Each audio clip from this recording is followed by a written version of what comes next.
problem muncul karena tidak bisa membedakan keinginan dan kebutuhan. Nah, jadi kalau nomor satu tadi adalah bagaimana kita mampu membuat batin kita tenang. Mungkin nanti kita akan olah di dalam banyak pertanyaan setelah pemaparan ini, tapi sekarang saya hanya kasih gambaran yang jelas saja bahwa untuk bisa tenang, batin itu adalah mampu menyesuaikan antara keinginan dengan kenyataan. Yang kedua, mampu membedakan kebutuhan dan keinginan. Yang ketiga, supaya sehat badan dan batin, manusia harus bisa, di dalam Dhamma disampaikan, menjaga makanan yang masuk. Karena ternyata makanan yang masuk itu mempengaruhi kesehatan. Makanan sehat saja kalau terlalu banyak jadi tidak sehat. Misalnya Anda masak sendiri, semuanya sehat, minyaknya sehat, telurnya sehat, sayurnya sehat. Tapi kalau jumlahnya terlalu banyak, untuk tubuh menjadi juga tidak sehat. Apalagi kalau gampang beli makanan di mana-mana. Tentu Anda sudah mendengar minyak goreng yang terjadi di masyarakat sekarang, kadang-kadang minyak goreng daur ulang. Pernah mendengar itu?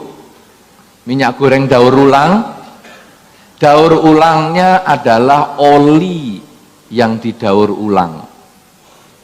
Oli itu loh. Minyak mobil itu bisa didaur ulang sehingga berwarna seperti minyak goreng, dan itu yang dijual di masyarakat. Dan Anda bisa renungkan, kalau itu kita makan, apa jadinya? Belum lagi makanan yang berwarna, ternyata warna-warna itu adalah warna pakaian, sehingga kalau warna merah, merahnya cerah, warna coklat, coklatnya cerah, padahal itu sebetulnya adalah pewarna pakaian, yang kalau kita makan itu akan menimbulkan penyakit. Oleh karena itu, untuk sehat lahir dan batin, menumbuhkan kebahagiaan, unsur makanan sangat perlu dijaga. Karena itu, saudara sekarang sebelum makan harus sering bertanya, ini makanan ini sayurnya apakah menggunakan pestisida dan insektisida? Apakah ini, apa itu istilahnya,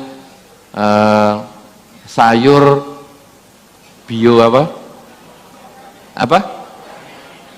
Bio organik. Apakah ini sayur organik yang bersih? Apakah ini berasnya organik? Apakah ini dagingnya? Ternyata nggak ada daging organik, tapi di sana bisa daging organik. Apakah ini dagingnya dari daging yang sehat? Apakah ini kandungannya ini dan itu dan itu? Kita harus mulai berhati-hati. Tapi kalau Anda tidak bisa memilih makanan, kurangilah volume makanan. Jadi misalnya sekarang makan dikala lapar, selesai itu jangan ngemil, jangan apa. Karena ternyata banyak orang Indonesia yang sakit jantung. Ini katanya beberapa orang ahli, saya tidak tahu, mungkin nanti Pak Dokter Reka yang bisa juga memberikan referensinya. Katanya orang Indonesia sering sakit jantungan itu karena sering makan gorengan. Ya gitu ya. Katanya itu minyak jenuhnya itu loh, meningkatkan kolesterol dan yang lain-lain. Katanya begitu, yang mungkin juga jadi pendarahan otak juga, gorengannya itu. Apalagi makan penggorengan. Langsung RIP tadi. Yang menurut videonya Dokter Eka tadi RIP. Sudah nggak sempat dioperasi kalau makan penggorengan. Nah, saudara-saudara, jadi makanan itu yang kita makan, hendaknya kalau kemudian kita mengurangi makanan, istilahnya kita berpuasa, jadi secukupnya makan, kemudian sisanya tidak ngemil dan berpuasa, itu walaupun ada racun di dalam tubuh, itu akan bisa terserap dengan baik dan tidak meracuni tubuh kita karena kadarnya yang kecil.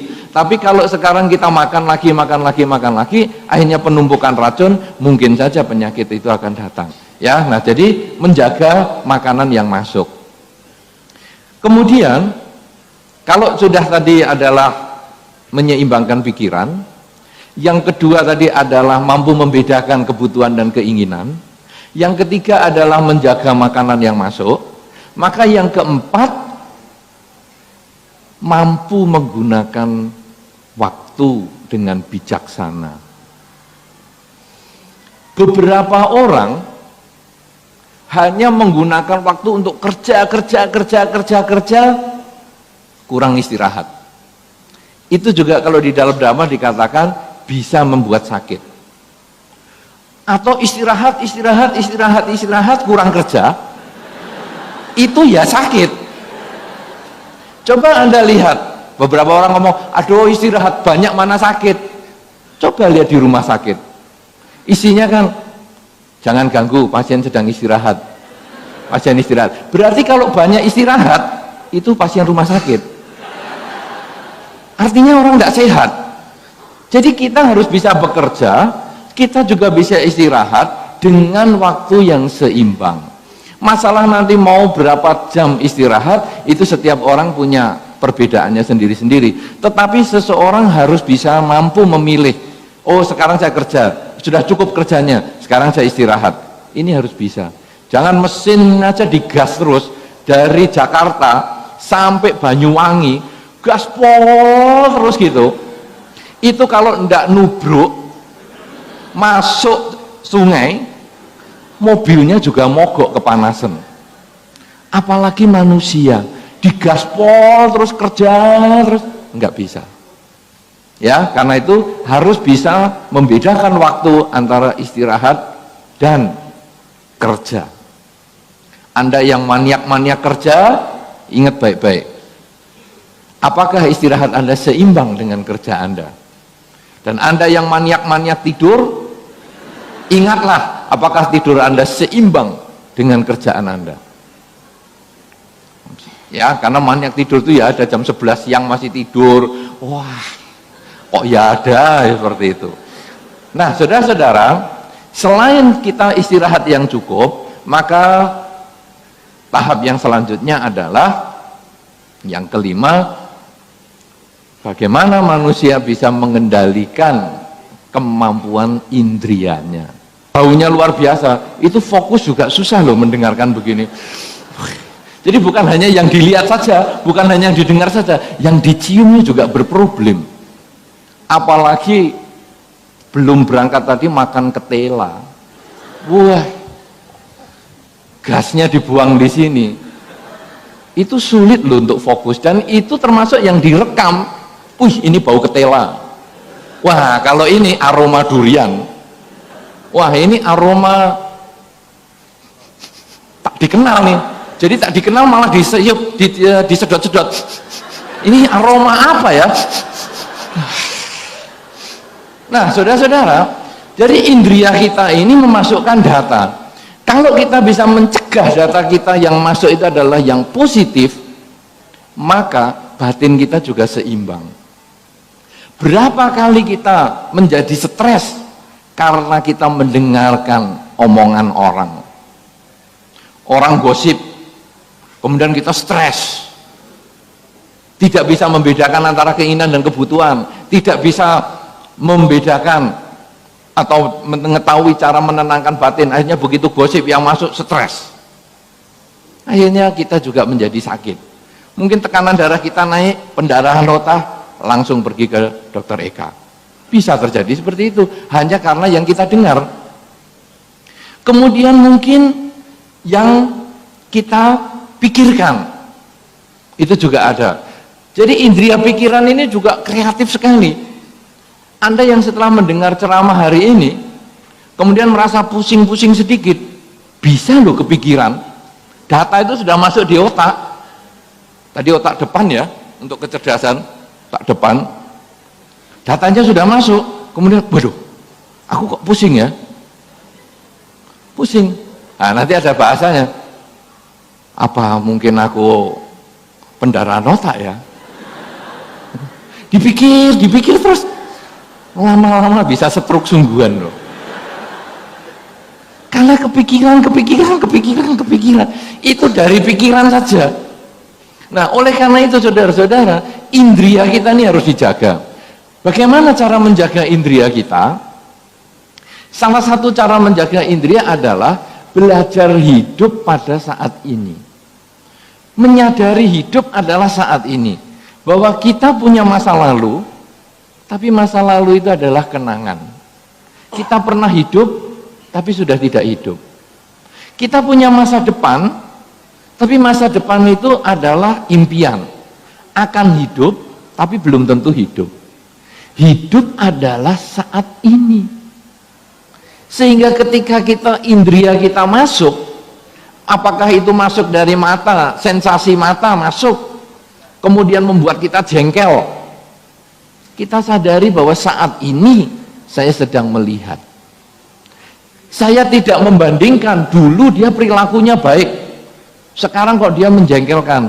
Saat ini saya melihat, saya sadari saja.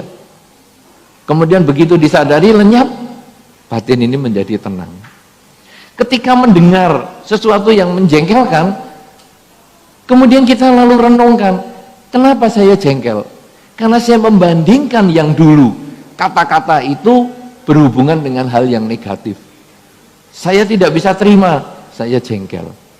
Tapi kalau saya sadari, ini kan saat ini, hidup adalah saat ini. Saya tahu masa lampau dan saya hanya jadikan masa lampau sebagai pelajaran. Saya tahu masa depan, saya akan jadikan masa depan itu sebagai harapan. Tapi tetap saat ini adalah yang saya kerjakan semaksimal mungkin. Maka batin ini akan menjadi tenang. Oleh karena itu saudara-saudara, kalau kita melihat di dalam Dharma, 5 cara untuk menjaga kesehatan tubuh dan batin kita, itu ternyata dibuka dengan menjaga kesehatan batin dan ditutup juga dengan batin. Menjaga kesehatan batin yang pertama adalah mampu mengubah keinginan agar selalu selaras dengan kenyataan. Sedangkan kesehatan batin yang terakhir adalah mampu menyadari hidup adalah saat ini. Sehingga seluruh indria kita bisa kita kendalikan, tidak lagi menjadi provokator untuk batin yang gelisah. Kemudian kalau kita lihat yang kedua adalah mampu untuk membedakan antara keinginan dan kebutuhan.